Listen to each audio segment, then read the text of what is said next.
Maggie Chen is proud to be an anesthesia assistant. When COVID-19 patients need to be intubated for a ventilator, she's alongside the doctor right at the patient's mouth.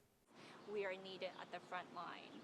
So there's always that little bit of a guilt that I'm exposing my elderly dad as well as my young daughter to this virus. Yesterday, Human Resources at her Toronto hospital sent this list of jobs approved for the $4 an hour pandemic pay bump. Her job isn't on it. What was your initial thought? This can't be, there had to be a typo. Amid protests, the benefit has been extended to include more jobs, but the Premier says the list, now covering 375,000 employees, is capped. I want everyone to get pandemic pay. Everyone's pitched in, but there has to be a line. The doctor at the head of the table seems to be the line. The registered nurse to their left gets pandemic pay. The anesthesia assistant to the right does not. It's shocking. I think we're in disbelief and we're devastated. I felt inequality and underappreciation.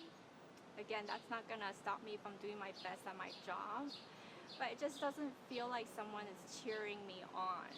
Even more insulting for Chen, technically she's a respiratory therapist, another job that gets the pandemic pay bump. But she specializes as an anesthesia assistant. That extra responsibility and training is what's barring her from the extra money. We still do exactly what they do. We just do a little bit more. And I think there's a big misunderstanding of the nature of our job that's causing this omission. The Society of Respiratory Therapists can't wrap its head around the decision, this week sending a letter to the Premier and Health Minister to try and clear it up. Anesthesia assistants absolutely fit very squarely within this decision. So there really isn't any clarity on our part why it is that they'd be excluded at this time. We're very confused about that. Today, as Chen shows her 2.5-year-old the importance of wearing a mask, she's also instilling a new lesson: to speak out when you see something you think isn't fair. Chris Glover, CBC News, Toronto.